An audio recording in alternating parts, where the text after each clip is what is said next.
मुंबई में मुख्यमंत्री देवेंद्र फडणवीस ने कहा कि कुछ राजनीतिक गठबंधनों में भ्रम और भ्रष्टाचार साफ दिखता है। कई नेताओं को मुंबई की समस्याओं की समझ नहीं है, जबकि बाला साहेब ठाकरे का शहर के प्रति दृष्टिकोन और समर्पण अनुकरणीय था। काही लोकांनी घरात बसून मुलाखती दिल्या आणि घरात बसून दिलेली मुलाखत ही देखील कोणाला दिली? घरच्यांनाच दिली। घरच्यांना दिलेली मुलाखत ही आपल्यापैकी अनेक लोकांनी बघितली असेल आणि काही लोकांनी ती मुलाखत सुरू झाल्यानंतर टीव्ही पण बंद केला असेल। पण तुम्ही बघा, या मुलाखतीमध्ये अनेक गमती जमती झाल्या। आपल्याला लक्षात असेल, मी कांदिवलीच्या सभेत म्हणालो होतो, शिवसेना मनसेची म्हणजेच उद्धव ठाकरेजी आणि राज ठाकरेजी यांची युती म्हणजे कन्फ्युजन आणि करप्शनची युती आहे।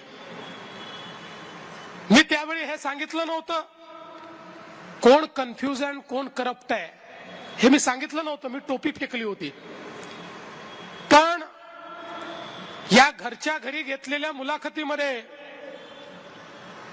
संपादकांनी परफेक्ट ओळखलं आणि संपादकांनी संजय राऊतांनी राज ठाकरेंना विचारलं, म्हणाले तुम्हाला फडणवीसांनी कन्फ्यूज म्हटलं आणि उद्धव ठाकरेंना विचारलं तुम्हाला करप्ट म्हटलं। आता बघा, मी तर कोणाला काही म्हटलं नव्हतं, मी तर केवळ टोपी फेकली होती। पण संपादकांनी बरोबर ज्याच्या डोक्यात ती टोपी लावायची आहे त्याच्या डोक्यामध्ये ती टोपी त्या ठिकाणी लावली आणि नेमका प्रश्न हा त्या ठिकाणी विचारला। तर काही हरकत नाही। याच मुलाखतीमध्ये ते दोघेही असं म्हणाले की भाजपचे लोक, हे मुख्यमंत्री यांचे नेते, यांचा कोणाचाही जन्म मुंबईमध्ये झालेला नाही आणि म्हणून मुंबई बद्दल यांना काही माहिती नाही।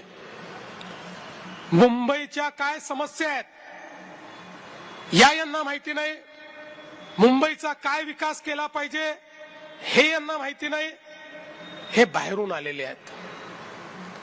आता मला सांगा, हिंदू हृदय सम्राट शिवसेना प्रमुख बाळासाहेब ठाकरे यांच्यापेक्षा जास्त मुंबई कोणाला माहिती होती का? त्यांना सर्वात चांगली मुंबई माहिती होती, मुंबईकरांची नाडी माहिती होती, मुंबईची संकल्पना, मुंबईचा विकास माहिती होता। त्यांचा जन्म तर पुण्यात झाला होता।